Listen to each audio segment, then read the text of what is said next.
ফরিদপুরে সীমানা পুনর্বিন্যাসকে কেন্দ্র করে সর্বদলীয় ঐক্য পরিষদের ডাকা অবরোধ কর্মসূচিকে ঘিরে সংঘর্ষের পর অনেকটাই থমথমে পরিস্থিতি রয়েছে সেখানে।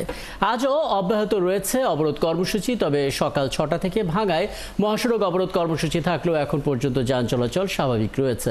কোনো অপ্রীতিকর ঘটনারও খবর পাওয়া যায়নি। এর আগে ফরিদপুর ৪ আসন থেকে ভাঙ্গা উপজেলার আলগী এবং হামিরদী ইউনিয়ন বাদ দেওয়ার প্রতিবাদে সোমবার লাগাতার অবরোধের দ্বিতীয় দিন উত্তপ্ত হয়ে ওঠে ভাঙ্গা এবং আশপাশের এলাকা। ভাঙ্গা থানা এবং উপজেলা পরিষদে ব্যাপক ভাঙচুর চালায় বিক্ষোভকারীরা। এ সময় বেশ কয়েকটি গাড়িতে আগুনও দেওয়া হয়। এক সাংবাদিক সহ আহত হয়েছেন কয়েকজন। ওদিকে সংসদীয় আসন পুনর্বিন্যাসের দাবিতে বাগেরহাটে আজ জেলা এবং উপজেলার সব নির্বাচন অফিস ঘেরাও এবং অবস্থান কর্মসূচি রয়েছে। এবং ঠিক এই মুহূর্তের আপডেটটা একটু জানতে চাই, সহকর্মী এনামুল হক যুক্ত হচ্ছেন বাগেরহাট থেকে। এনামুল, একটু বলবেন আসলে, যেহেতু পূর্ব ঘোষণা অনুসারে আপনি যেখানে দাঁড়িয়ে আছেন সেই উপজেলা অফিসটাকে আসলে ঘেরাও করার কথা বলা হচ্ছে, যারা ঘোষণা দিয়েছেন তাদের আশপাশে কাউকে আপনি দেখেছেন কিনা, এবং শুধু ঘেরাও নাকি অন্য কোনো কর্মসূচিও তারা এখান থেকে দিতে পারেন?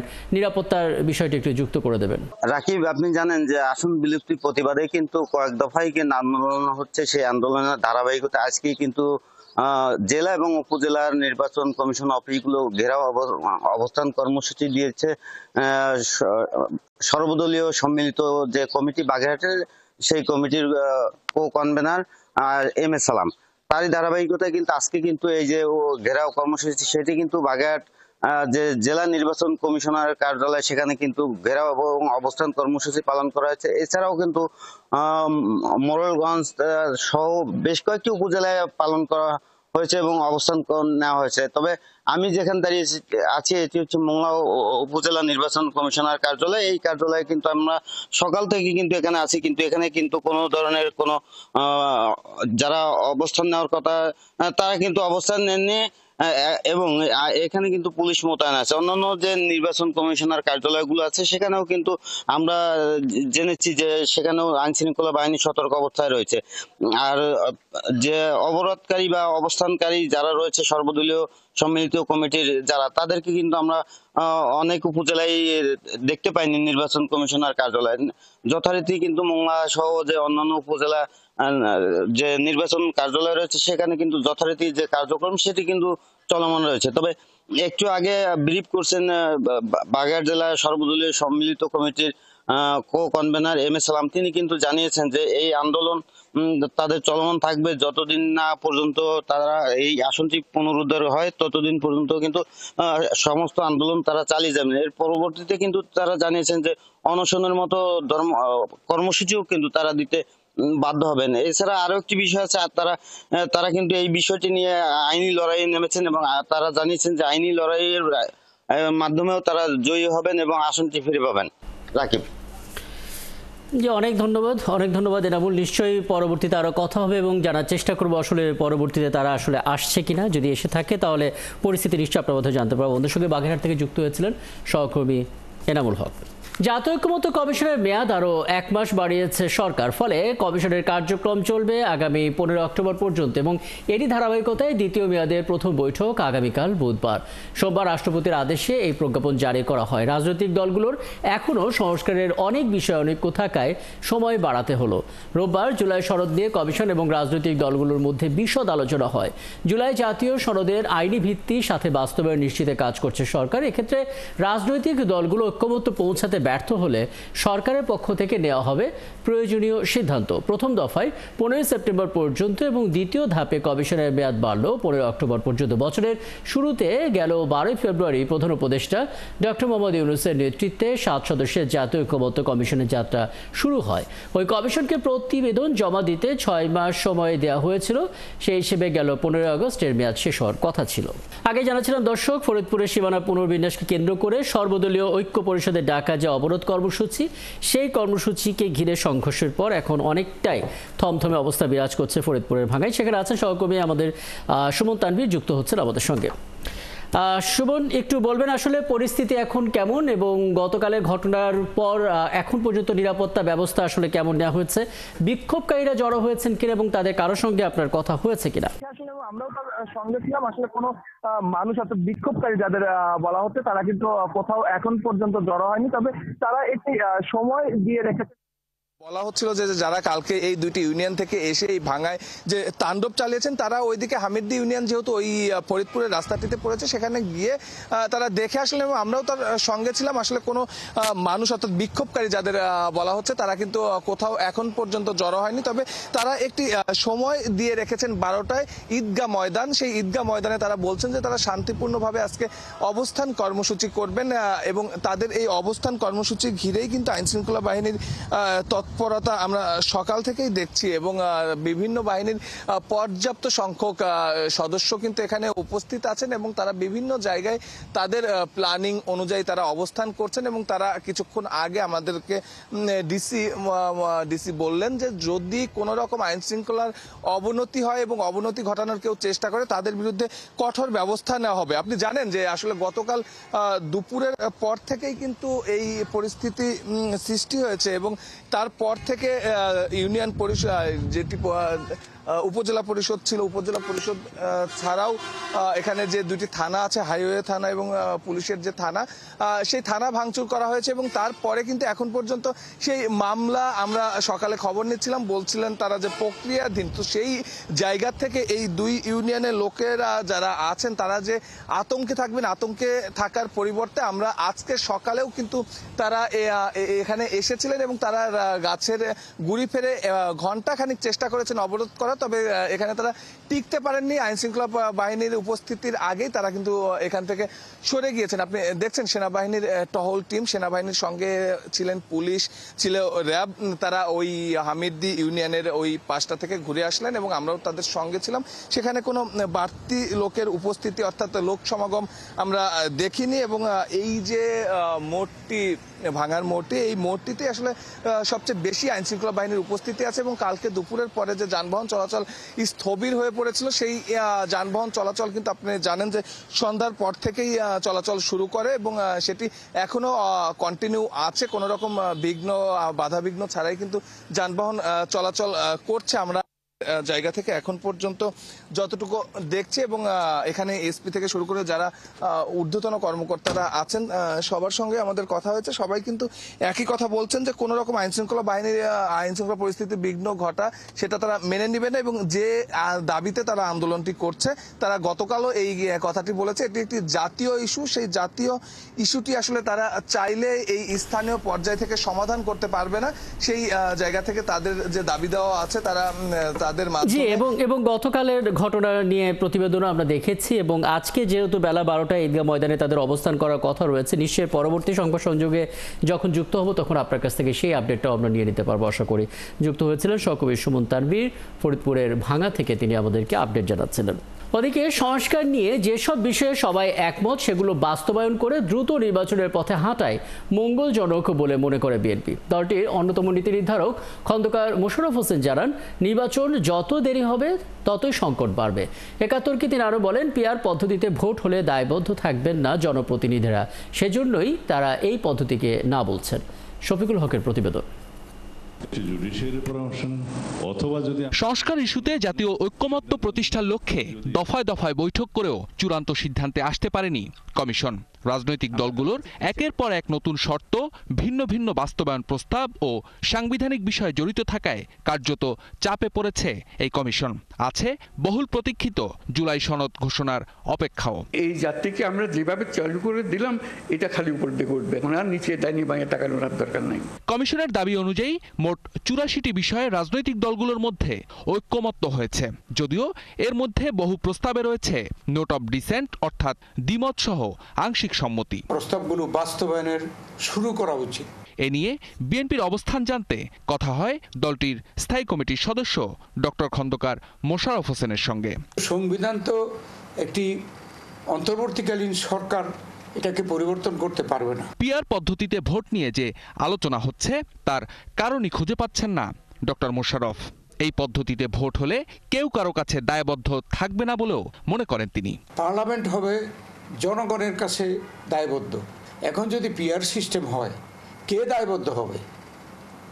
এমপিরা বা এর পরের সরকারের মন্ত্রীরা, প্রধানমন্ত্রী দলের প্রতি দায়বদ্ধ হবে, জনগণের প্রতি দায়বদ্ধ হবে না। আমরা স্টেজে পিআর পদ্ধতি বাস্তবায়ন হবেও না, সম্ভবও না, এবং এটা নিয়ে আর অগ্রসর হওয়া উচিত না। নির্বাচন যত দেরি হবে সংকট ততই বাড়বে এমন মত দিয়ে রাজনীতির নানা চড়াই উতরাই দেখা এই রাজনীতিবিদ বললেন, সেই পরিস্থিতি সামাল দেয়া অন্তর্বর্তী সরকারের জন্য কঠিন হবে। অন্তর্বর্তীকালীন সরকার তারা কি সব কিছু, বাংলাদেশের সকল পরিবর্তন তারা কি করার জন্য এখতিয়ার রাখে? এগুলো নিয়ে তো ভবিষ্যতে প্রশ্ন হবে, এখন না হইল।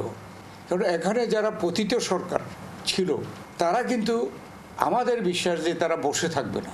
বিভিন্ন নির্বাচনে তারা তো তাদের মতামত দেওয়ার চেষ্টা করবে। এটা যত দেরি হবে, বিলম্ব হবে, এই সমস্যা সংকট আরও বেশি হবে এবং অন্তর্বর্তীকালীন সরকারের জন্য এটা আরও কঠিন সময় আসবে।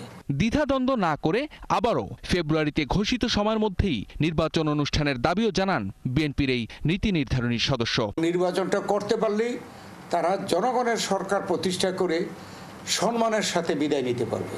শফিকুল হক, ৭১, ঢাকা। ক্ষমতা নয়, জনতার স্বার্থ রক্ষায় আন্দালিব রহমান পার্থর নেতৃত্বে বাংলাদেশ জাতীয় পার্টি বিজেপি একসাথে নির্বাচনে লড়বে বলে মন্তব্য করেছেন দলটির ভাইস চেয়ারম্যান ফয়সাল তাহের সুমন। মালয়েশিয়ায় এক সংবর্ধনা এবং আলোচনা সভায় যোগ দিয়ে তিনি এই মন্তব্য করেন। সোমবার কুয়ালালামপুরের জি টাওয়ারে এই সংবর্ধনায় সভাপতিত্ব করেন দলটির কেন্দ্রীয় প্রবাসী বিষয়ক সম্পাদক ও মালয়েশিয়া বিজেপির সভাপতি প্রকৌশলী সুমন আহমেদ। অনুষ্ঠানে বিশেষ অতিথি হিসেবে উপস্থিত ছিলেন দেলোয়ার হোসেন, আনোয়ার হোসেন, শাহ আলম, নজরুল ইসলাম, পাশা খান সহ মালয়েশিয়ার শাখা বিজেপির নেতারা। দর্শক, আরও একবার আমরা ফরিদপুরের ভাঙার আপডেটে নিতে চাই এবং আপনাদেরকে জানিয়ে রাখি, সর্বদলীয় ঐক্য পরিষদের ডাকা যে গতকাল অবরোধ ছিল, সে অবরোধের পর যে সহিংসতা হয়েছে তারপরে পরিস্থিতি এখন অনেকটাই থমথমে এবং সেই খবরটা নিয়ে আরও একবার যুক্ত হচ্ছে সহকবি সুমন তানভীর। সুমনের আগে আপনার মাধ্যমে আমরা ভাঙার পথের ছবিটা দেখছিলাম এবং সেখানে আসলে সর্বদলীয় ঐক্য পরিষদের ডাকা যে অবরোধের পরবর্তী সময়টাতে তারা নতুন কর্মসূচি দিয়েছে সেটা সম্বন্ধে একটু জানাচ্ছিলেন। একটু জানাবেন আসলে এই সংগঠনের কাউকে দেখেছেন কিনা এবং বেলা 12টায় তো ঈদগাহ ময়দানে অবস্থান করার কথা ছিল, ঠিক এই মুহূর্তে প্রস্তুতি কেমন দেখছেন? কারোর সঙ্গে কথা হয়েছে কিনা আপনার? আসলে এই এলাকার সহিংসতার ধরন যদি আপনাকে বলতে চাই, আমরা যখন সকালে এসে এই এলাকার মানুষজনের সঙ্গে কথা বলছিলাম, তারা কিন্তু বলছিলেন যে কালকে 11টা পর্যন্ত কিন্তু এই এলাকাটি শান্ত ছিল। হঠাৎ করেই আসলে 12টার পর যারা বিক্ষোভকারীরা আছেন তারা কিন্তু আসলে সহিংস হয়ে ওঠেন এবং তারা যারা এখানে ছিলেন তারা বলছিলেন যে যারা আসলে বিক্ষোভ করেছিলেন, আমরা দেখছিলাম কিছু সিসি ফুটেজও, যেসব এখানে আসলে ভাঙায় যে দোকানগুলো আছে, দোকানগুলোতে যারা ভাঙচুর চালিয়েছে সেখানে যে দোকানদাররা আছেন তারাই বলছিলেন যে এই মানুষগুলো আসলে কেউ ভাঙার মানুষ না, তারা যে দুটি ইউনিয়ন নিয়ে আসলে সমস্যা তৈরি হয়েছে, অর্থাৎ নির্বাচনের যে কথা বলা হচ্ছে যে ফরিদপুর 4 আসন থেকে তাদেরকে যে ফরিদপুর 2 আসনে যুক্ত করা হয়েছে, অর্থাৎ এই হামিদদি এবং আলগি ইউনিয়ন, এই দুটি ইউনিয়নের লোকজনই কালকে এখানে এসেছিলেন এবং তারাই কিন্তু এই ভাঙচুরটি চালিয়েছেন, যে সহিংসতা হয়েছে তারাই করেছেন। এবং আপনি যে প্রশ্নটি আসলে করলেন যে তাদের কাউকে আমরা দেখেছি কিনা, সেই 2 ইউনিয়নের কিন্তু একটি ইউনিয়ন থেকে কিছুক্ষণ আগে আমি যখন সংযুক্ত হয়েছিলাম সেখান থেকে কিন্তু এই যে আইন শৃঙ্খলা বাহিনীর বহর সেখানে গিয়েছিল এবং তার সঙ্গে আমরা গিয়েছিলাম। শুধু এই চৌরাস্তায় নয়, ভাঙা চৌরাস্তায় নয়, তাদের নিজের এলাকায়, হামিদদি এলাকায় আমরা কিন্তু সেই লোক সমাগম কিন্তু আমরা যখন একটু আগে ঘুরে আসলাম আমরা কিন্তু দেখিনি। কিন্তু আমি যে ধরনটি আপনাকে বলতে চাচ্ছিলাম যে কালকে 11টা পর্যন্ত কিন্তু পরিস্থিতি শান্ত স্বাভাবিক ছিল, তারপরে 12টার পর থেকে কিন্তু পরিস্থিতি আস্তে আস্তে অস্বাভাবিক হয়েছে। সেই জায়গা থেকে কিন্তু বলা যায়, যেহেতু তারা একটি প্রোগ্রাম এর মধ্যে দিয়ে রেখেছে যে 12টার পর ঈদগাহ ময়দানে, আমি আগে যখন যুক্ত হয়েছিলাম আপনাকে বলছিলাম সেখানে জড়ো হবেন, তো সেই 12টা এখনো বাজেনি, অর্থাৎ 12টার পর পরিস্থিতি আসলে অবনতির দিকে গেলে যাবে কিনা কিংবা আসলে কি হতে পারে সেটা কিন্তু 12টার আগ পর্যন্ত আসলে বলা যাচ্ছে না। তবে এতটুকু বলা যায় যে গতকাল আইন শৃঙ্খলা বাহিনীর আসলে যদিও সক্ষমতা বলেন কিংবা তাদের প্রস্তুতি বলেন কিছুটা ঘাটতি থাকলেও আজকে কিন্তু আমরা আমাদের চোখে দেখা আসলে সেই ঘাটতির কোনো চিহ্ন দেখছি না, অর্থাৎ প্রত্যেকটি বাহিনীর সদস্যরা এখানে আছেন এবং কালকে রাত থেকেই তারা আছেন। বরিশাল বলেন, ঢাকা বলেন, অতিরিক্ত ফোর্স নিয়ে এসে এখানে রাখা হয়েছে, অর্থাৎ কোনো রকম অপ্রীতিকর ঘটনার যদি পরিস্থিতি পড়ে তাহলে কিন্তু আসলে তারা তাদের জায়গা থেকে, আমরা যেমন সকালে ডিসির সঙ্গে কথা বলছিলাম, তিনি বলছিলেন যে আইন শৃঙ্খলা পরিস্থিতির যদি কেউ আসলে অবনতি ঘটানোর চেষ্টা করে তাহলে কোনো রকম ছাড় হবে না। এবং গতকাল যে ঘটনাটি ঘটেছে, অর্থাৎ থানা, হাইওয়ে থানা বলেন, তারপর লোকাল থানা, উপজেলা পরিষদ যে ভাঙচুরটি চালানো হয়েছে সেই বিষয়েও কিন্তু আসলে একটি মামলা হবে এবং সেই মামলাটিও কিন্তু আসলে প্রক্রিয়াধীন রয়েছে। তবে আপাতত যে দাবিতে, এই দাবির কথা কিন্তু আগের থেকেই আসলে যারা ডিসি আছেন, এসপি আছেন, তারা কিন্তু সবসময় বলছেন যে দাবিটি তারা করছেন, অর্থাৎ ফরিদপুর 4 আসনকে। জি সুমন, এখানে আসলে মূলত ইস্যুটাও ফরিদপুর 4 আসন থেকে ভাঙ্গা উপজেলার ভিতরে 2টা ইউনিয়ন হাবিরদি এবং আলগি, এই দুটোকে বাদ দেওয়ার কারণে এই আন্দোলন হচ্ছে। তো সেই হিসেবে এই সর্বদলীয় ঐক্য পরিষদের মধ্যে আসলে কারা আছেন? মানে শুধু কি এই ইউনিয়ন দুজনের মানুষই আছেন নাকি অন্য কোনো উপজেলার মানুষও আছেন, এবং তাদের রাজনৈতিক পরিচয় কি জানা গেছে? না, আপনি যেটি সর্বদলীয় ঐক্যপরিষদ যে ব্যানারে আসলে আন্দোলনটি হচ্ছে, আপনি নামটি সর্বদলীয়, সেখানে কিন্তু আমরা একদম শুরুর দিন থেকে, অর্থাৎ 4 তারিখে যখন এই যে নির্বাচন কমিশন থেকে এই 4 সেপ্টেম্বর নির্বাচন কমিশন থেকে যখন গেজেটটি প্রকাশিত হয়, তারপর থেকে কিন্তু আন্দোলনের সূত্রপাত হয় এবং সেই আন্দোলনে যত রাজনৈতিক দল আছে সব রাজনৈতিক দলেরই কিন্তু পার্টিসিপেশন আছে। অর্থাৎ এদের যারা লোকাল আছে তারা কিন্তু বলছে যে তারা তাদের জন্মের পর থেকে তারা একটি ইউনিয়ন, অর্থাৎ এই যে ভাঙ্গা যে ইউনিয়ন, সেই ভাঙ্গা ইউনিয়নে তারা ভোট দিয়ে আসছেন। হঠাৎ করে যদি আসলে তাদেরকে ফরিদপুর 2 আসনের সঙ্গে সংযুক্ত করা হয়, যেখানে তারা জানেন না, যাদের সাথে আসলে তাদের লোকালিটি ওইভাবে কানেক্টেড না, তো সেই জায়গায় বললেই তারা চলে যাবেন, এটি আসলে কখনো হবে না। অর্থাৎ তারা মানসিকভাবে, যেটি শুধু রাজনৈতিক দৃষ্টিভঙ্গি থেকে নয়, যারা আসলে ভোটার আছেন তারাও এই বিষয়টি মানতে আসলে নারাজ, তারা এটা কোনোভাবেই মানতে পারবে না। সেই জায়গা থেকে কিন্তু আন্দোলনটির সূত্রপাত এবং সেই আন্দোলনে খুব স্বাভাবিকভাবেই রাজনৈতিক কিছু স্বার্থ সংশ্লিষ্ট বিষয় থাকে, ভোটারের বিষয় থাকে, যারা আসলে বিএনপি বলেন কিংবা অন্যান্য যে রাজনৈতিক দলগুলো আছে তাদের যারা নির্বাচন করবেন তাদের ভোটার কেন্দ্রিকও একটা বিষয় থাকে। সেই বিষয়গুলোতে খুব স্বাভাবিকভাবেই কিন্তু তাদের স্বার্থ সংশ্লিষ্ট বিষয়ে তারা যুক্ত হয়েছেন এবং সেই যুক্ত তাদের যে শুধু রাজনৈতিক দিকের জায়গা থেকে নয়, তাদের যে 2টি ইউনিয়নের কথা আপনি বলছেন, আমি যে 2টি ইউনিয়ন নিয়ে সমস্যা তৈরি হয়েছে, সেই 2টি ইউনিয়নের জনগণও কিন্তু একই কথাই আছেন যে তারা হঠাৎ করে ফরিদপুর 2 আসনের সঙ্গে যুক্ত করে দিলে তারা মানবে এমন পরিস্থিতিতে তারা আসলে নেই, তারা এটা কখনোই মানবে না। সেই জায়গা থেকে কিন্তু কালকে এত বড় একটি ঘটনা ঘটানোর পরও কিন্তু তারা আজকেও জড়ো হওয়ার কিন্তু ডিক্লার তারা দিয়েছেন এবং 12টার পর তারা জড়ো হবেন এমন কথা কিন্তু বলে রেখেছেন। এবং সেই জায়গা থেকে আমি বলছিলাম যে আইন শৃঙ্খলা বাহিনীর যে সদস্যরা আছেন তারা তাদের সর্বোচ্চ তৎপরতা এখানে দেখাচ্ছেন। আপনি জানেন যে আসলে এই যে ফরিদপুর যে জেলাটি, এই ফরিদপুর জেলাটি কিন্তু একসময় 5টি আসনে বিন্যস্ত ছিল। সেই 5টি আসন কিন্তু পরবর্তীতে 4টি আসন হয় এবং সেই 4টি আসনেরই কিন্তু একটি আসন, অর্থাৎ এই যে ভাঙ্গা, শুধুমাত্র ভাঙ্গা উপজেলা নিয়ে একটি ভাঙ্গা আসন, এই আসনটি ছিল। পরবর্তীতে কিন্তু আরো 2টি, অর্থাৎ সদরপুর এবং চর ভাদ্রসন, এই 2টি মিলে এই আসনটি করা হয় এবং যে আসনে 12টি ইউনিয়ন আছে এবং সেই 12টি ইউনিয়নের মধ্যেই কিন্তু আসলে এই যে আলগি এবং হামিরদি যে 2টি ইউনিয়নের কথা বলা হচ্ছে, এই 2টি ইউনিয়ন যুক্ত হয়েছে এবং এবার যখন আসলে পুনর্বিন্যাস করা হয় তখন এই 2টি ইউনিয়নকে এই জায়গা থেকে আলাদা করা হয়, যার পর থেকে কিন্তু এই ঝামেলাটির সূত্রপাত। এবং এই 2টি ইউনিয়ন যেহেতু অনেক আগে থেকেই আসলে এই তারা লোকালিটি ভাবে, তারা মানসিকভাবে আসলে তারা ভাঙার মানুষ মনে করে এবং এই ভাঙ্গা উপজেলার যারা আছেন তারাও কিন্তু এই যে ভাঙ্গা আসন আসলে সর্বমোট যারা জনগণ আছেন তারাও কিন্তু এই সিদ্ধান্তটিকে, অর্থাৎ নির্বাচন কমিশনের এই সিদ্ধান্তটিকে তারা মনে করছেন যে আসলে ভাঙার একটি ষড়যন্ত্র, তাদেরকে আসলে ভাঙার জন্য এই ধরনের ষড়যন্ত্র করা হচ্ছে। সেই জায়গা থেকে যদিও সব ইউনিয়নের লোকজন এই আন্দোলনে আসলে অংশ নিচ্ছেন না, তবে মানসিকভাবে, অর্থাৎ এই যে ভাঙার চারপাশে যে মানুষগুলো আছে, যারা অটো চালাচ্ছেন, যারা রিক্সা চালাচ্ছেন, যারা বিভিন্ন ইউনিয়ন থেকে এখানে এসেছেন মোড়ে, তাদের সঙ্গে আমরা কথা বলছিলাম। তারা কিন্তু বলছিলেন যে আসলে এই সিদ্ধান্ত, নির্বাচন কমিশনের এই সিদ্ধান্তটি আসলে খুব বেশি বিবেচিত সিদ্ধান্ত হয়নি। তারা এই সিদ্ধান্তটি পুনর্বিবেচনা তারা করা উচিত এবং করা দরকার। সেই জায়গা থেকে আমরা প্রত্যেকেই, কেউ কিন্তু বলেনি, এই আন্দোলনের তারা নিন্দা করেছেন যে সহিংস আন্দোলন, যে সহিংসতা চালানো হয়েছে সেটি চালানো উচিত হয় না। তবে সেই সঙ্গে কিন্তু তারা এটিও বলছেন যে নির্বাচন কমিশন যে সিদ্ধান্তটি নিয়েছে সেই সিদ্ধান্তটিও আসলে খুব বেশি ম্যাচিউর কিংবা পরিপক্ক সিদ্ধান্ত হয়নি, কারণ এই 2টি উপজেলা অনেক আগের থেকেই তারা তাদের জায়গা থেকে আন্দোলন তারা এই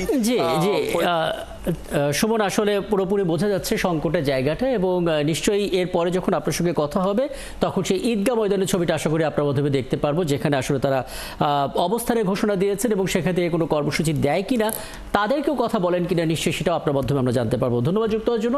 সুমন তানভীর আমাদের সঙ্গে যুক্ত হয়েছিলেন, ফরিদপুরের ভাঙ্গা থেকে বলছিলেন। ওদিকে জুলাই আগস্ট মাসে সংঘটিত মানবতা বিরোধী অপরাধের মামলায় শেখ হাসিনা সহ 3 জনের বিরুদ্ধে ট্রাইব্যুনালে আজও সাক্ষ্য দিতে গেছেন দৈনিক আমাদের সম্পাদক মাহমুদুর রহমান। ইতিমধ্যে তিনি ট্রাইব্যুনালে প্রবেশও করেছেন। আন্তর্জাতিক অপরাধ ট্রাইব্যুনাল 2 এর বিচারক নজরুল ইসলাম চৌধুরীর বেঞ্চ এই জবানবন্দি শুনেছেন। এর আগে সোমবার ট্রাইব্যুনালে মাহমুদুর রহমান দাবি করেন ক্ষমতাচ্যুত প্রধানমন্ত্রী শেখ হাসিনা পারিবারিকভাবে সেনা বিদ্বেষী ছিলেন। বিডিআর হত্যাকাণ্ডে প্রতিবেশী দেশের ইন্ধন ছিল জানিয়ে সাক্ষাতে 46তম সাক্ষী মাহমুদুর রহমান জানান, পিলখানায় দেশপ্রেমিক সেনাবাহিনীকে নির্মমভাবে হত্যার পর শেখ হাসিনা বিচার বিভাগের নিয়ন্ত্রণ নেয়ার জন্য সাবেক প্রধানমন্ত্রী বেগম খালেদা জিয়াকে বাড়ি থেকে উচ্ছেদ করেন এবং তত্ত্বাবধায়ক সরকার ব্যবস্থা বাতিলের পদক্ষেপ নেন। এরপর এই মামলার সাক্ষ্য দেবেন জাতীয় নাগরিক পার্টির আহ্বায়ক নাহিদ ইসলাম। চট্টগ্রাম বিশ্ববিদ্যালয় কেন্দ্রীয় ছাত্র সংসদ, চাকসু এবং হল সংসদ নির্বাচনের মনোনয়নপত্র বিতরণ চলছে। সোমবার দ্বিতীয় দিনে অনেকে স্বতঃস্ফূর্তভাবে মনোনয়নপত্র কিনেছেন, তবে কোনো প্যানেল ছাড়া স্বতন্ত্রভাবে মনোনয়ন কিনছেন অধিকাংশ শিক্ষার্থী। মাহফুজ শুভ্রর প্রতিবেদন। দ্বিতীয় দিনের মতো চলছে চাকসু ও হল সংসদ নির্বাচনের মনোনয়নপত্র বিক্রি। আজকে থেকেই মনোনয়নপত্র জমা দিতেও পারছেন আগ্রহী প্রার্থীরা। সকাল থেকে বৃষ্টির কারণে প্রার্থীরা মনোনয়নপত্র নিতে কম এসেছেন, তবে পরে বেড়েছে বিক্রির চাপ। মনোনয়ন নেওয়ায় ছাত্রীদের অংশগ্রহণ কম দেখা গেছে। এদিকে ছাত্রীদের অধিকার নিশ্চিত করতে তাদের প্রতিনিধিত্ব বাড়বে বলে প্রত্যাশা করছেন নারী প্রার্থীরা। নারীরা পিছিয়ে থাকবে না, বাংলাদেশকে এগিয়ে নিতে হলে নারীকে সমানভাবে এগিয়ে আসতে হবে। তো আমাদের চাকসু নির্বাচন তখনই সাফল্যমণ্ডিত হবে যখন আমরা নারীরা সমানভাবে এই নির্বাচনে এগিয়ে আসব। অনেকে ইতিমধ্যে প্রচার করেছে, কিন্তু তারা নমিনেশন নিয়েছে কিনা আমি সঠিক জানি না। এখন হয়তোবা তাদের একটু সময় লাগছে, কিন্তু আমি আশা করি আমার আপুরাও যথেষ্ট সাহসী পদক্ষেপ নিয়ে এগিয়ে আসবে।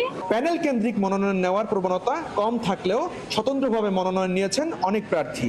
শিক্ষার্থীদের অধিকার নিশ্চিত করা ও সমস্যা সমাধানে নির্বাচনে অংশ নেওয়ার কথা জানান প্রার্থীরা। যে 1952 সালের এই চেতনা আমাদেরকে রফিক জব্বার সালাম বরকত আমাদেরকে দিয়েছে, 71 সালে আমাদের মুক্তিযুদ্ধরা আমাদেরকে যে শিক্ষাটা দিয়েছে, সাম্য ন্যায় বিচারের শিক্ষা দিয়েছে, তা নিয়ে আমি শিক্ষার্থীদের মধ্যে আমি আসলে সঠিক ইতিহাসটা তুলে ধরতে চাই। মধ্য দিয়ে আমি মনে করি যে আমাদের বিশ্ববিদ্যালয় যে কোনো একটা একক দলের বা কোনো একটা একক গোষ্ঠীর যে আপনার যে তাদের যে দখলদারিত্ব বা তাদের যে একটা দখল করে রাখা, সেই জিনিসটা ইনশাআল্লাহ চলে যাবে। প্রথম দিনের তুলনায় মনোনয়ন নিতে আগ্রহী প্রার্থীদের চাপ বেড়েছে বলে জানান নির্বাচন কমিশনের সদস্য সচিব। যে সুন্দর একটা পরিবেশে মনোনয়নপত্র বিতরণ হচ্ছে এবং ছাত্রছাত্রীদের মধ্যে অনেক উৎসাহ উদ্দীপনা দেখা যাচ্ছে এবং ব্যাপক সংখ্যক ছাত্রছাত্রীরা মনোনয়নপত্র সংগ্রহ করতেছে। দীর্ঘ 35 বছর পরে সপ্তমবারের মতো চাকসু নির্বাচন অনুষ্ঠিত হবে আগামী 12 অক্টোবর। মঙ্গলবার পর্যন্ত চলবে মনোনয়নপত্র বিতরণ, যা 17 সেপ্টেম্বর পর্যন্ত জমা দেওয়া যাবে। আর 21 সেপ্টেম্বর প্রকাশ করা হবে প্রার্থীদের ভোটার তালিকা। মাহফুজ শুভ্র, 71, চট্টগ্রাম। চাকসু নির্বাচনে যে আয়োজন চলছে, যে ব্যবস্থাপনা চলছে, সেই খবরটা জানতে চাই। যুক্ত হচ্ছে সহকর্মী মাহফুজ শুভ্র। মাহফুজ শুভ্র, আপনার পেছনে আমরা ঠিক নির্বাচন কমিশন কার্যালয়ের একটা ব্যস্ত ছবি দেখতে পাচ্ছি। প্রথমত একটু জানতে চাই, গতকাল দ্বিতীয় দিন ছিল, আজকে তৃতীয় দিন এই মনোনয়নপত্র বিক্রির। মোট কতগুলো আসলে মনোনয়নপত্র বিক্রি হলো? গতকালের হিসাবটা আমরা 147 শুনছিলাম, মোট কত একটু জানাবেন এখন পর্যন্ত, এবং কোনো নির্দিষ্ট প্যানেলের বাইরে গিয়ে স্বতন্ত্র প্রার্থী হিসেবে অনেকে ফর্ম কিনছেন, এর কারণটা আসলে কি? দুদিন ধরে কিন্তু মনোনয়ন চলছিল এবং আজকে কিন্তু তৃতীয় দিনের মতো, আজকে সর্বশেষ দিন মনোনয়ন বিতরণ চলছে এবং আমরা দেখতে পাচ্ছি যে যদি নির্বাচন কমিশনের কার্যালয়ের একটু চিত্রটা দেখতে চাই, সেটা কিন্তু আজকে কিন্তু হ্যালো চাকসু নির্বাচন 2025 হ্যালো দেখতে পাচ্ছি স্বতঃস্ফূর্তভাবে মনোনয়নপত্র সংগ্রহ করছে এবং গত 2 দিনের তুলনায় কিন্তু আজকে বেশ ভালোই চাপ বলা যায়। আমরা দেখেছি আসলে গত 2 দিনের যদি পরিস্থিতিটা বলি, সেটা প্যানেল কেন্দ্রিক শিক্ষার্থীদের যে মনোনয়নপত্র নেওয়ার যে একটা প্রবণতা, সেটা আজকে কিন্তু আসলে বিভিন্ন সংগঠন, ক্রিয়াশীল সংগঠন রয়েছে, ছাত্র শিবির, ছাত্র দল এবং অন্যান্য যে ক্রিয়াশীল সংগঠনগুলো রয়েছে, তারা কিন্তু জানিয়েছে তাদের মতো করে তারা আসলে প্যানেল সহই মনোনয়নপত্র কিনবে বলে আমাদেরকে জানিয়েছেন। এবং ছাত্রদলের পক্ষ থেকে জানানো হয়েছে দুপুরে 1টার দিকে একটি অংশ তারা মনোনয়নপত্র নেবেন। এবং আমরা গতকালকেও দেখেছি যে ছাত্রদলের একটা অংশ কিন্তু গতকালকে মনোনয়নপত্র নিয়েছে। যেহেতু আসলে নির্বাচন আচরণবিধি রয়েছে, সেক্ষেত্রে আসলে তারা আসলে দলভেদে না আসে আলাদা আলাদা করে মনোনয়ন নিচ্ছেন। পাশাপাশি হলো যখন মনোনয়নপত্র জমা দিবেন তখন কিন্তু আসলে আমরা পরিস্থিতি বুঝবো যে আসলে তারা কি ধরনের প্যানেল দিচ্ছেন এবং ইনক্লুসিভ হচ্ছে কিনা। যদিও শিবিরের পক্ষ থেকে জানানো হয়েছে যে তারা আসলে একটি ইনক্লুসিভ প্যানেল দিতে চায় এবং সেখানে সবার অংশগ্রহণ থাকবে, সেই ব্যাপারে কিন্তু শিবির আমাদেরকে জানিয়েছে। এবং আমি যদি একটু বলি রাখি, আপনি যেমনটি জানতে চেয়েছিলেন যে স্বতন্ত্র শিক্ষার্থীদের আসলে মনোনয়ন নেওয়ার প্রবণতা খুব বেশি। আসলে এটার যে কারণ শিক্ষার্থীরা যেটি বলছে যে আসলে দীর্ঘ 35 বছর পরে আসলে ছাত্র সংসদ নির্বাচন হচ্ছে, তো সেক্ষেত্রে আসলে শিক্ষার্থীদের একটা আগ্রহের জায়গা অথবা উৎসাহের জায়গা রয়েছে যে নির্বাচনে দাঁড়ানো অথবা নির্বাচনকে আসলে পর্যবেক্ষণ করা, উপভোগ করা। সেই জায়গা থেকেও কিন্তু শিক্ষার্থীরা মনোনয়নপত্র কিনছেন এবং তারা শিক্ষার্থীদের জন্য যে কাজ করবেন অথবা বিদ্যমান যে সমস্যাগুলো রয়েছে ইউনিভার্সিটির মধ্যে, বিশ্ববিদ্যালয়গুলোর মধ্যে শিক্ষার্থীদের যে সমস্যাগুলো রয়েছে, এই সমস্যাগুলো নিয়ে কিন্তু তারা কাজ করার আগ্রহ প্রকাশের জায়গা থেকে তারা কিন্তু স্বতন্ত্রভাবে মনোনয়ন নিচ্ছেন। এবং পাশাপাশি আমরা আসলে এটিও জানি যে শুধু স্বতন্ত্রভাবে আসলে নিয়ে থাকলে হয়তো স্বতন্ত্র প্যানেল হওয়ারও কিছু সম্ভাবনা রয়েছে, আমরা যেমনটি শিক্ষার্থীদের সাথে কথা বলে দেখেছি। তো আজকের যদি একটু বলি যে শিক্ষার্থীদের মনোনয়নপত্র সংগ্রহের ব্যাপারটা, সেটি হলো যে আজকে কিন্তু গত 2 দিনের তুলনায় বেশ ভালো পরিমাণ সংখ্যক কিন্তু মনোনয়নপত্র নিচ্ছে। যদিও এটার সঠিক যে আসলে কতদূর নিচ্ছে সেটি আসলে আমি আপনাদেরকে আপনার মাধ্যমে পরবর্তীতে জানিয়ে দিতে পারবো। কিন্তু গতকালকের যদি একটু বলি, পরিসংখ্যানটা বলি, সেক্ষেত্রে গতকালকে পর্যন্ত কিন্তু মোট হল সংসদ এবং কেন্দ্রীয় সংসদ সহ কিন্তু মোট 169টি মনোনয়নপত্র ক্রয় করা হয়েছে। 169টি মনোনয়নপত্র সংগ্রহ করা হয়েছে এবং নিশ্চয়ই এরপরে যখন আসবে তখন আরও বিস্তারিত তথ্য আমরা জানার চেষ্টা করব ধাপে ধাপে। ধন্যবাদ যুক্ত হওয়ার জন্য। সহকর্মী মাহফুজ শুভ্র আমাদের সঙ্গে যুক্ত হয়েছিলেন এবং চাকসু নির্বাচনের যে মনোনয়নপত্র বিক্রি চলছে সেই আপডেটটা আমরা জেনে নিলাম। আমরা রাকসু নির্বাচনের আপডেট নিতে চাই। রাকসু নির্বাচনের প্রার্থীদের যে আনুষ্ঠানিক প্রচার সেটা শুরু হয়েছে আজ। গতকাল ব্যালট নম্বর পাওয়ার পর পুরো দমে প্রচারে নেমেছেন প্রার্থীরা আর ভোটারদের কাছে তুলে ধরছেন নিজেদের ইশতেহার, চাইছেন ভোট। ওদিকে কোনো প্রতিদ্বন্দ্বী না থাকায় হল সংসদ নির্বাচনে বিনা ভোটে নির্বাচিত হচ্ছেন 42 জন প্রতিনিধি। আর ভোটে কোনো ধরনের পক্ষপাতিত্ব এবং কারচুপির সুযোগ নেই জানিয়ে যে কোনো প্রতিযোগিতায় হার মেনে নেওয়ার মানসিকতা তৈরি করতে হবে বলে জানিয়েছেন বিশ্ববিদ্যালয় উপাচার্য। মেহেদী হাসানের তোলা ছবিতে আরও জানাচ্ছেন রাশিদুল ক্রুশো। সকাল থেকে বৃষ্টি উপেক্ষা করে প্রচারে নেমেছেন রাকসু নির্বাচনে অংশ নিতে যাওয়া প্রার্থীরা। ক্যাম্পাসের কাজী নজরুল ইসলাম মিলনায়তনের সামনে নির্বাচনের প্রচার চালান শিবির সমর্থিত সম্মিলিত শিক্ষার্থী জোটের ভিপি প্রার্থী মোস্তাকুর রহমান জাহিদ। এ সময় তিনি শিক্ষার্থীদের উন্নয়নে কাজ করার প্রতিশ্রুতি দেন। শিক্ষার্থীদের কাছে পরামর্শ নিয়েছি, সেই পরামর্শগুলো সবগুলোই আমরা মূল্যায়ন করে ইশতেহারে যুক্ত করার চেষ্টা করেছি। আমরা আশা রাখব সম্মিলিত শিক্ষার্থী জোটের সকল প্রার্থীদেরকে শিক্ষার্থীরা তাদের যোগ্য প্রতিনিধি হিসেবে বাছাই করে নিবে ইনশাআল্লাহ। ওদিকে ক্যাম্পাসের সিরাজি ভবনের সামনে শিক্ষার্থীদের সাথে নির্বাচনী প্রচারে নামেন ছাত্রদল মনোনীত ভিপি প্রার্থী শেখ নুরুদ্দিন আবির। নির্বাচিত হলে ইতিবাচক ইশতেহারগুলো বাস্তবায়নেও কাজ করবেন বলে জানালেন। আমি যদি বিজয়ী হই তাহলে পরাজিত বা আরও অন্যান্য যেই প্রার্থীরা আছে তাদের ইশতেহার থেকে যেগুলো দেখব যে ছাত্রদের বেস্ট সেগুলো আমি কালেক্ট করে তাদের মাধ্যমে তাদের সাহায্য নিয়েই আমি কিন্তু কাজ করব। এছাড়া সারাদিন ক্যাম্পাসে নির্বাচনী প্রচার চালিয়েছেন অন্যান্য পদে প্রতিদ্বন্দ্বিতাকারী প্রার্থীরা।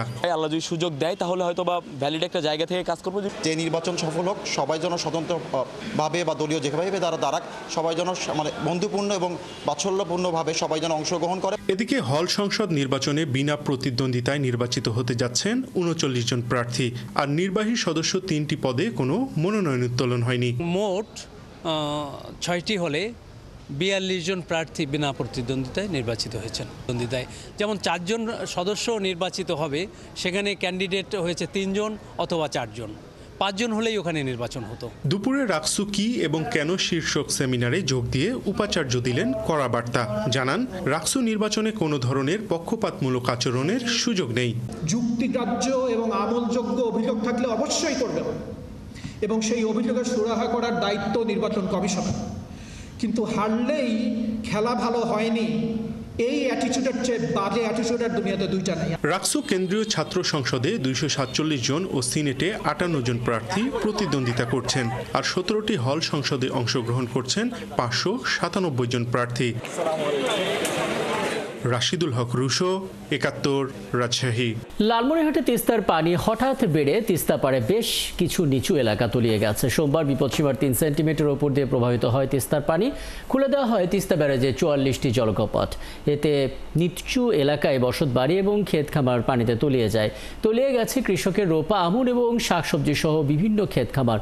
লালমনিরহাট সদর এবং হাতীবান্ধা উপজেলার কয়েকটি ইউনিয়ন ক্ষতিগ্রস্ত হয়েছে। তবে পানি উন্নয়ন বোর্ডের নির্বাহী প্রকৌশলী জানিয়েছেন, তিস্তা নদীর পানি সকালে বিপদসীমা অতিক্রম করলেও পরে বিপদসীমার নিচ দিয়ে প্রবাহিত হচ্ছে। দ্রুতই তিস্তার পানি স্বাভাবিক হওয়ার সম্ভাবনা রয়েছে। লালমনিরহাটে আজকের পরিস্থিতি জানাতে তিস্তা পাড় থেকে যুক্ত হচ্ছে সহকর্মী সামিউল ইসলাম। সামিউল ইসলাম, একটু বলবেন, আসলে গতকালকে তো আমরা খবর পাচ্ছিলাম যে তিস্তার আশপাশের অনেক এলাকা তলিয়ে গেছে এবং রোপা আমন সহ কৃষি খাতের ব্যাপক ক্ষয়ক্ষতি হয়েছে। আজকের ছবিটা কেমন? কিছুটা কি পানি কমলো কিনা এবং এই পরিস্থিতি কতদিন এমন থাকতে পারে, কোনো ধারণা করা গেল কিনা? রাকিব, পানি উন্নয়ন বোর্ড যেটি জানিয়েছে যে আগামীকাল পর্যন্ত তিস্তা নদের পানি ওঠানো বা করবে বিপদসীমার কাছাকাছি। তবে গতকালকে বিপদসীমার উপর দিয়ে প্রবাহিত হওয়ার কারণে সেই পানিগুলো লালমনিরহাটের নিম্ন অঞ্চল যে গ্রামগুলো রয়েছে সেখানে প্রায় রোপা আমন সহ শাকসবজি এবং অন্য অন্য ক্ষেত খামারগুলো রয়েছে সেখানে তলিয়ে গেছে। এছাড়াও যে বিভিন্ন স্থানে যে নিম্ন অঞ্চলে যে সমস্ত বসত বাড়িগুলো রয়েছে সেখানে চকির উপর পর্যন্ত পানি উঠেছে। কোথাও কোথাও চুলা তলিয়ে গেছে, রান্না করার পর্যন্ত কোনো জায়গা ছিল না। তবে আজকে সকাল থেকে তিস্তা নদীর পানি বিপদসীমার 28 সেন্টিমিটার নিচ দিয়ে প্রবাহিত হওয়ার কারণে পানি অনেকটা কমে যাচ্ছে। কমে যাওয়ার কারণে প্রায় গতকালকে যে তিস্তা ফুলে ফেঁপে ছিল, তিস্তা উত্তাল ছিল গতকাল, কিন্তু আজকে সকালে তার ভিন্ন রূপে সে শান্ত অবস্থা রয়েছে। তবে পানি উন্নয়ন বোর্ডের নির্বাহী প্রকৌশলী আমাদের জানিয়েছে যে আগামীকাল পর্যন্ত তিস্তা নদীর পানি ওঠানামা করবে। পরবর্তীতে তিস্তা ছাড়াও ধল্লা, সানিয়াজান, রত্নাই এবং যে অন্যান্য যে নদ নদীগুলো রয়েছে সেই সমস্ত নদ নদীর পানি কিছুটা বৃদ্ধি পাবে। তবে যে সমস্ত কৃষকের রোপা আমন তলিয়ে গেছে তারা গত 3টি বন্যায় তারা এই মানে ক্ষতির মুখে পড়েছিল। আবারও 4র্থ দফায় বন্যায় ক্ষতির মুখে পড়ায় নতুন যদি পানি না নেমে যায় সেক্ষেত্রে নতুন করে তাদেরকে যে বীজতলা সংগ্রহ করাও কোনোভাবে সম্ভব না। তবে কৃষি অফিস থেকে জানিয়েছে যদি 3 দিন বা 4 দিনের অধিক সময় ধরে যদি বীজতলা পানির নিচে তলিয়ে থাকে তাহলে কিছুটা ক্ষতির মুখে পড়তে পারে। যেহেতু আবহাওয়া সূত্র মতে যেহেতু সকাল থেকে মুষলধারে বৃষ্টি ছিল, এখন অবশ্য বৃষ্টি নাই। তবে যেহেতু একটু উন্নত দিকে যাচ্ছে, তিস্তার পানিও কমতে শুরু করেছে। তবে স্বাভাবিক অবস্থা ফিরে আসার 2-1 দিনের মধ্যে ফিরে আসবে বলে পানি উন্নয়ন বোর্ড জানিয়েছে। পরিস্থিতি স্বাভাবিক হতে পারে এমন একটা আশাবাদ আসলে পানি উন্নয়ন বোর্ডের। অনেক ধন্যবাদ। নিশ্চয়ই আরো কথা হবে পরবর্তীতে। আমাদের সঙ্গে সামিউল ইসলাম যুক্ত হয়েছিলেন তিস্তা পাড় থেকে জানাচ্ছিলেন এবং যে ভাঙন চলছে সে আপডেট আমাদেরকে জানাচ্ছিলেন। চলছে সংবাদ সংযোগ। সরাসরি সংবাদ অনুষ্ঠান দেখতে চোখ রাখুন ৭১-এর ফেসবুক পেজে এবং সাবস্ক্রাইব করুন ৭১ ইউটিউব চ্যানেল। থাকুন ৭১-এর সাথে।